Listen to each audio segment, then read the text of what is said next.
Olá, gente amiga, meus irmãos, minhas irmãs, meus amigos, minhas amigas. A nossa saudação é sempre em nome do Senhor e Salvador Jesus Cristo. Eu creio em Jesus e acredito que você também crê. E quão bom é a gente poder confiar naquele que é o Rei dos Reis, Senhor dos Senhores e que oferece salvação ao povo, uma condição de morada no céu, uma morada eterna no céu após a nossa partida desse mundo. Eu quero compartilhar nessa reflexão sobre o Salmo 27, de 1 a 6. Eu quero pensar nos desejos, nos sentimentos do coração do justo. O justo tem os seus sentimentos, o ímpio também tem os sentimentos. O justo tem um sentimento de misericórdia, de felicidade, de alegria, de satisfação em fazer aquilo que é bom. O ímpio, a satisfação do sentimento do ímpio é sempre contrário àquilo que se pode pensar na glorificação a Deus.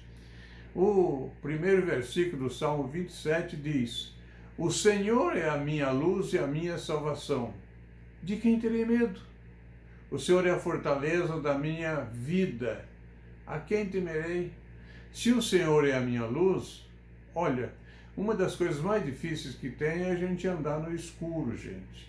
É muito difícil. A gente pode estar sujeito a tropeçar, a cair, a deparar com algum obstáculo que machuque a gente, bater em alguma coisa que fere. Então, andar no escuro é uma coisa complicada. Mas o salmista está dizendo que Deus é a luz dele. E quem tem Deus como luz anda sempre na iluminação, na orientação do caminho. Daí ele continua falando que Deus é também a salvação dele.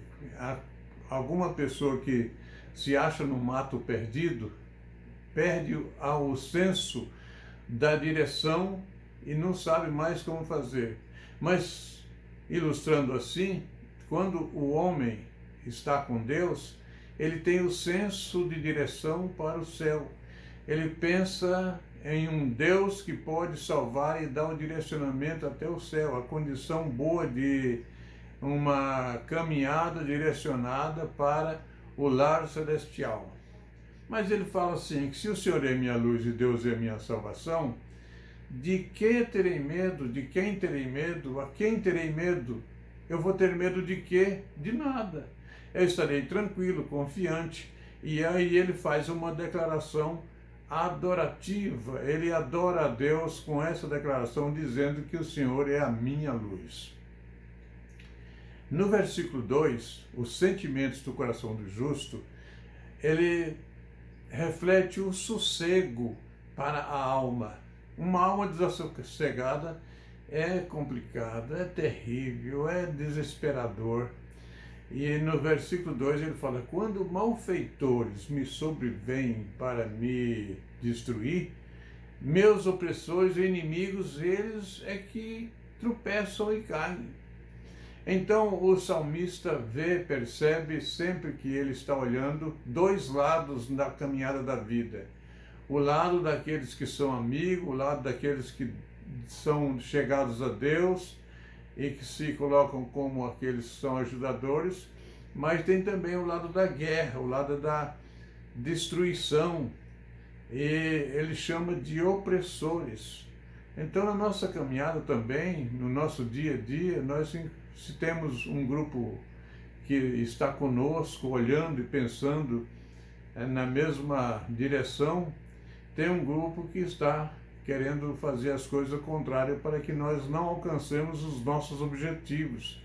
Os nossos objetivos, mesmo que sejam os melhores, tem aquelas pessoas que trabalham contra os nossos objetivos. Isso é ruim para o nosso coração, para a nossa alma, para a nossa mente. A gente se torna uma pessoa talvez depressiva, se começar a olhar muito para essas questões que os outros aprontam contra nós. Mas na nossa caminhada, se estamos andando e tem no nosso direcionamento, e tem outros que querem tirar o nosso direcionamento da vida com Deus, nós podemos dizer que quando os malfeitores nos sobrevêm para destruir, meus opressores e inimigos, eles é que caem, eles é que tropeçam.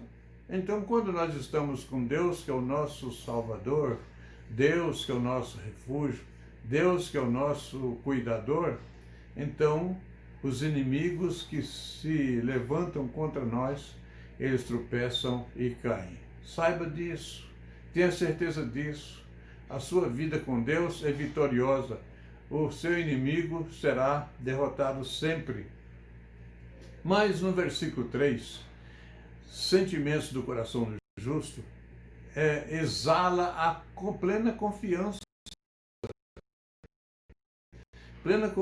em Deus. Ele diz assim: ainda que um exército se acampe contra mim, não se atemorizará o meu coração.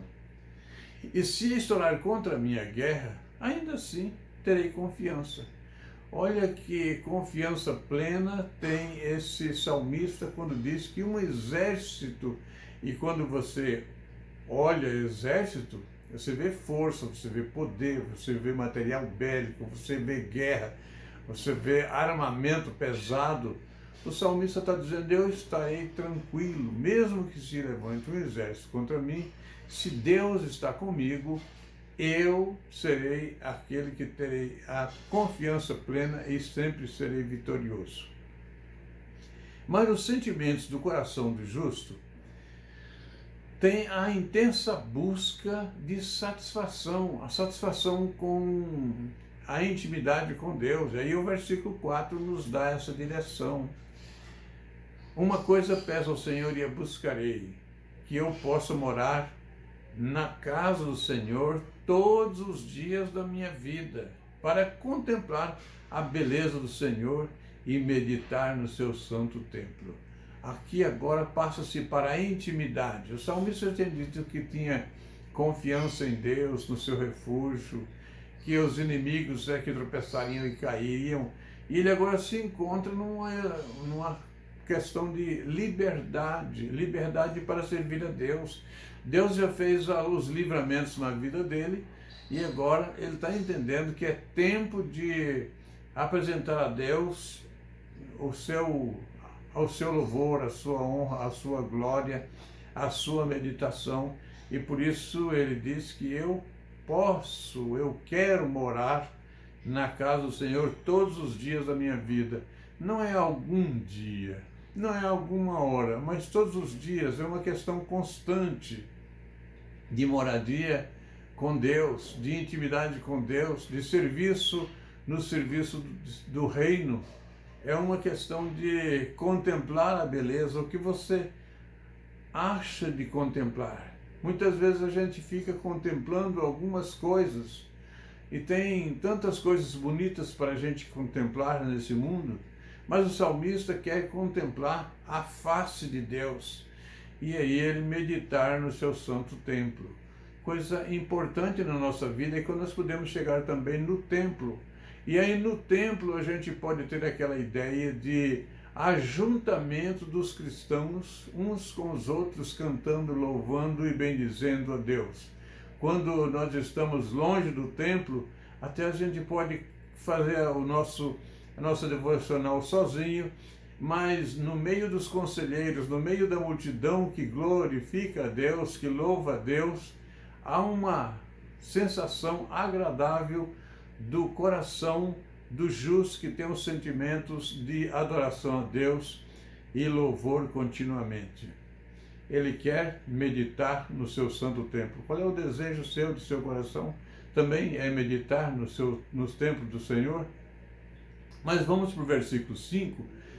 E os sentimentos do coração do justo, ele aplaude a vitória na adversidade. Pois no dia da adversidade, ele me ocultará no seu pavilhão, e no recôndito do seu tabernáculo me acolherá, elevar-me-á sobre uma rocha. A adversidade pode acometer o justo, mas ele tem a certeza que nesse dia, no dia da adversidade, Deus vai ocultar esse justo no seu pavilhão. E aí eu tenho a ideia de pavilhão, um lugar onde os procuradores da adversidade, os promotores da adversidade não chegarão. Se acharão impedidos, os guardas do Senhor, os anjos estarão trabalhando contra aqueles que promovem a adversidade, mas a favor daqueles que são justos e que esperam e confiam em Deus e declaram que Ele é o refúgio. Por isso o versículo 5 é tão maravilhoso nessa expressão que ele faz a declaração: pois no dia da adversidade Deus me acolherá no seu pavilhão. Há um lugar de acolhida preparado por Deus para colocar aqueles que são os seus servos, os seus filhos. E no recôndito do tabernáculo me acolherá e levar-me-á sobre uma rocha. Rocha é lugar firme, é lugar da gente ter sustentação. Então o salmista diz que Deus, no dia da adversidade contra nós, Deus estará colocando a gente sobre uma rocha, nos abençoando de tal maneira que a firmeza do nosso coração será tanta que não será abalada. Mas vamos para o versículo 6, e os sentimentos do coração do justo antecipa o pódio da glória. Coisa maravilhosa, não é? O sentimento do meu coração e do seu coração, se você é justo, se você serve de Deus, você está com Deus, já antecede o pódio da glória, é o alto da glória, a sublimidade da glória. Em versículo 6 do Salmo 27, diz assim: agora será exaltada a minha cabeça acima dos inimigos que me cercam. No tabernáculo oferecerei sacrifício de júbilo, cantarei e salmodiarei ao Senhor. Olha que interessante. Agora o salmista tem a ideia do facilitado diante de Deus, sem as interrupções, sem os adversários estar ali prejudicando. Ele fala: agora será exaltada a minha cabeça acima dos inimigos que me cercam. Os inimigos já estão lá embaixo, os adversários já estão lá embaixo. A cabeça do salmista será exaltada porque Deus o acolheu no seu pavilhão, Deus o acolheu com a sua mão forte e poderosa, e ainda ele vai estar na condição de um servidor, agradando-se em servi-lo no seu tabernáculo. E aí ele fala assim: oferecerei sacrifícios de júbilo e cantarei e salmodiarei ao Senhor. Qual é a sua ideia nessa vida passageira que nós temos por aqui? Será que é uma vida que não se importa com nada, está do lado dos adversários, dos que servem a Deus? Ou você será aquele que serve a Deus e caminha com Deus e anda com Deus e fala assim que no meu coração me ocorre buscar ao Senhor? Que Deus esteja nos abençoando, abençoando a mim, abençoando você, que na nossa condição de servidores de Deus, é certo que a gente vai encontrar muitos adversários, mas o salmista diz que eles é que tropeçam e caem, e os servos de Deus estarão acima de tudo, acima dos inimigos. Lembra do Salmo 23, que fala assim que certamente Deus estará fazendo uma mesa, preparando uma mesa na presença dos adversários, e só os justos estarão participando da mesa, e os adversários não chegarão próximo porque não estão incluídos, não estão alistados para essa mesa. Olha, que Deus abençoe a cada um de nós, que nós sejamos prudentes na nossa vida de justo, e que tenhamos a felicidade de salmodiar a Deus nas nossas celebrações, no templo e fora do templo. Eu quero orar com você. Ó Deus, Senhor e Pai, Tu és tão bondoso que acolhe o justo e dá-lhes a condição de ser vitorioso. E rogamos-te bênçãos especiais na vida de cada um dos que estão ouvindo, em nome de Jesus, e dá condições e vitórias. Em nome de Jesus é que oramos. Amém. Deus abençoe a todos.